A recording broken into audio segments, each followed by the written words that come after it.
नमस्कार, live series के astro channel में आपका स्वागत है। मैं रिया। आस्था का महापर्व छठ की शुरुआत होने वाली है। इस पर्व की शुरुआत 28 अक्टूबर को नहाय खाय के दिन से होगी। छठ सूर्य और छठी माता की उपासना का पर्व है। हिंदू आस्था का यह एक ऐसा पर्व है जिसमें किसी मूर्ति की पूजा शामिल नहीं है। इस पूजा में छठी मैया के लिए व्रत किया जाता है। यह व्रत कठिन व्रतों में से एक माना जाता है। नहाय खाय से हो जाती है छठ पूजा की शुरुआत। छठ पूजा में पहले दिन को नहाय खाय के नाम से जाना जाता है। इस दिन व्रत करने वाली महिलाएं और पुरुष एक समय का भोजन करके अपने मन को शुद्ध करते हैं। इस दिन से घर में शुद्धता का बहुत ध्यान रखा जाता है और लहसुन प्याज बनाने की मनाही हो जाती है। नहाय खाय वाले दिन व्रती महिलाएं लौकी की सब्जी, चने की दाल, चावल और मूली खाती हैं। दूसरे दिन रखते हैं पूरे दिन का उपवास। छठ पूजा में दूसरे दिन को खरना के नाम से जाना जाता है। इस दिन व्रती पूरे दिन का उपवास रखती हैं। खरना का मतलब होता है शुद्धिकरण। खरना के दिन शाम होने पर गुड़ की खीर का प्रसाद बनाकर व्रती महिलाएं पूजा करने के बाद अपने दिन भर का उपवास खोलती हैं। फिर इस प्रसाद को सभी में बांट दिया जाता है। इस प्रसाद को ग्रहण करने के बाद व्रतियों का 36 घंटे का निर्जला व्रत शुरू हो जाता है। इस दिन प्रसाद बनाने के लिए नए मिट्टी के चूल्हे और आम की लकड़ी का प्रयोग करना शुभ माना जाता है। संध्या अर्घ में करते हैं सूर्य की उपासना।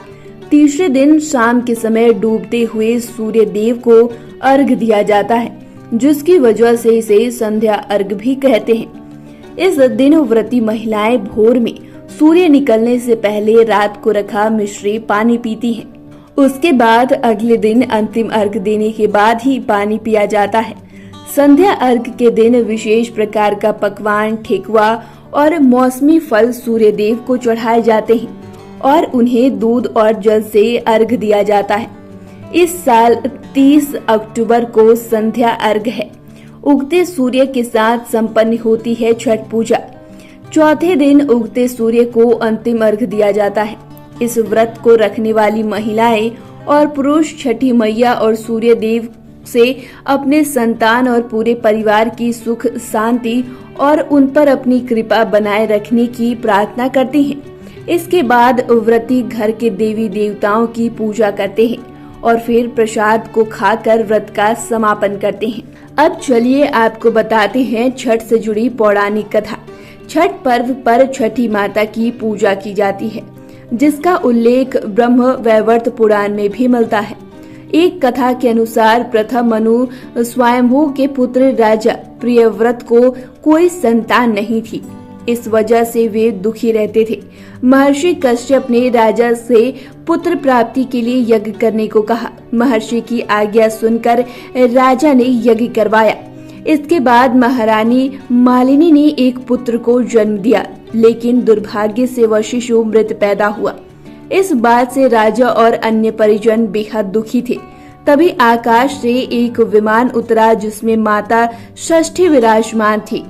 जब राजा ने उनसे प्रार्थना की तब उन्होंने अपना परिचय देते हुए कहा कि मैं ब्रह्मा की मानस पुत्री षष्ठी देवी हूँ। मैं विश्व के सभी बालकों की रक्षा करती हूँ और निसंतानों को संतान प्राप्ति का वरदान देती हूँ।